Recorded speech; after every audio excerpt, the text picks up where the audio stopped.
Well, hello, my dear Witchling. Let's talk moon magic. My name is Colleen Miller. I'm also known as the Joy Fairy, and I'm here to be your guide on this magical journey of manifestation. So what is moon magic? It is the spell work we do, the intentions we set out, the feelings that we really focus on during the time of the full moon.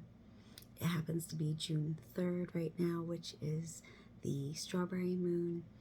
Every month has a different name for their moon, and the moon is the name of the moon is in correlation with things that are happening in nature, right? So the June moon is the strawberry moon because strawberries are in abundance, they're ripe for the picking, and the July moon is the buck moon, right? Because that's when deer are losing their antlers and, well, bucks are losing their antlers.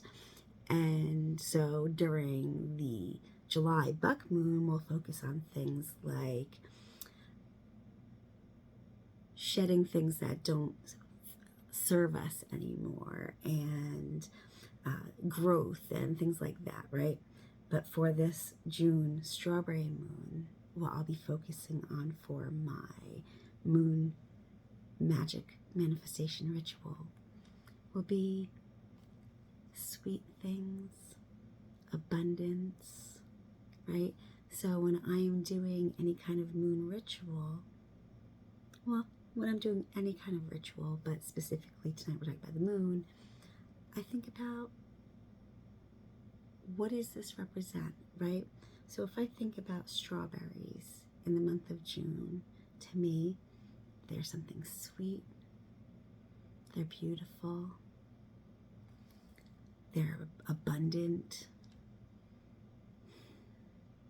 there's all this growth associated with them. And so now that I'm thinking about that, I'm starting to feel about those things, right? And how does that make me feel? Well, when I think about them being sweet, it brings feelings of joy to me.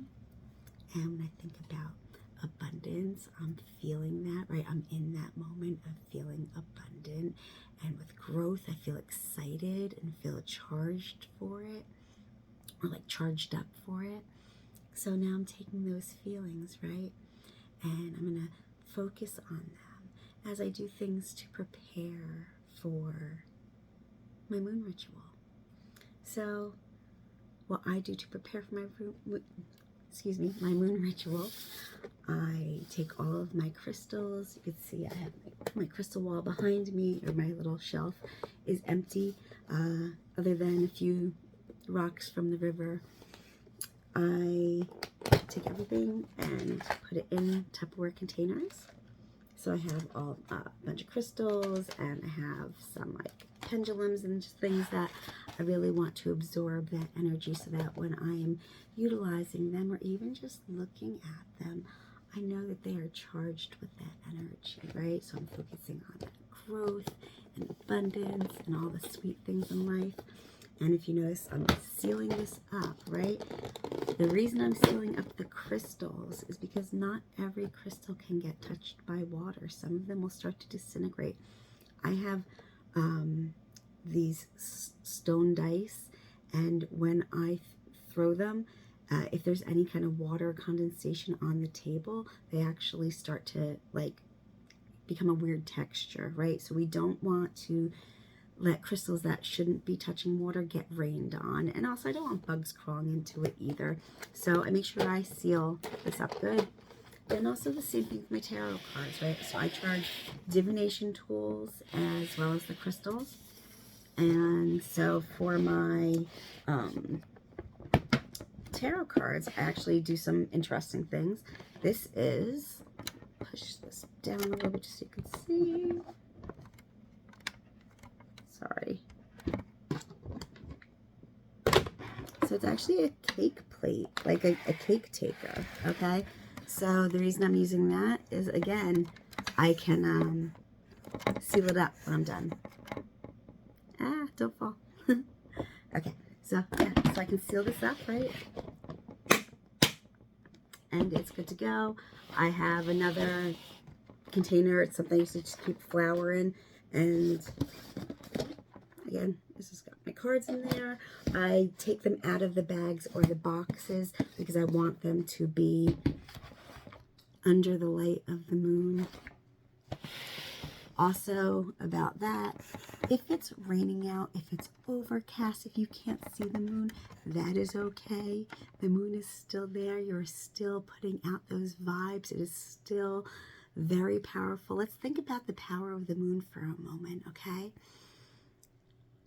The moon is so powerful. The gravitational pull is so powerful that it moves the ocean. We are made up, more than half of our body's percentage of mass is water. So we are made up of water. The moon can move water, makes the tides move. So think about how powerful that energy is for you. You are so powerful in the creative process of manifestation of things. And when you are really in tune with nature, and when you're in tune with all the things happening around you and awareness of this moment, and focusing on the feelings that you want to feel and the experiences that you want to experience, you can create the most powerful magic. So we also go ahead and make a little bit of moon water. So for moon water, I have just bottles that, you know, this is my son, he's 24. He likes tequila. So I saw this bottle. It is sparkly. I love this bottle. It almost became a fairy home, but decided to be a moon water vessel instead. So, and I write down which moon it is. You can't really see it now, but I wrote strawberry moon in it, or on it. And then I just have like a regular jar, and I put a plastic lid on it. It had a metal lid, but I prefer to use the plastic lids because if I use metal lids, a lot of times it'll start just getting rusty inside. And I don't drink the water that are in these. I actually use this for spell work. I will water plants with it. I will do art projects, like if I'm doing art, I will actually paint with the moon water. Now I do also put out like gallons of water outside, and when I put that out, that is for drinking, and I do label that on top as well. So I'm gonna go meet you outside, and we will go put our things under the moonlight. So everything is out here for the moonlight. I have focused on my intentions of bringing all the sweet things in life to myself, as well as abundance and growth. Oh, there's my little fairy garden. But when I was putting things out, I really truly was just thinking about all the things I want to bring to myself, all the feelings I want to feel, the experiences I want to experience. Thinking about creating this amazing, beautiful life. And although we can't see it, I'll just say thank you, thank you, thank you to the moon. All right, my dear Witchling, now that everything is outside, I came in to grab myself a little cup of coffee. I'm going to get my journal. I'm going to go sit out on my back porch for a little while and write down what I'm manifesting. I'm actually writing in the form of my dream day. From the time I wake up in the morning to the time I go to sleep at night, what does that dream day look like? And I'm focusing on all the things I want to experience and feel. This way I'm letting the universe know this is what I'm bringing to myself. Another thing I did want to mention, if you don't have access to putting your things outside, put your stuff on a window, right? If it's in a windowsill, the moon is still bouncing its moon magic down on it. And if you don't have access to that, put it in your home and speak out to the moon and say, I'm invoking your magic. I am bringing your magic to me, and do it that way, okay? There's never limitations to your magic. My dear Witchling, I love you so very, very much. I hope you have a magical evening, and I'll talk to you soon.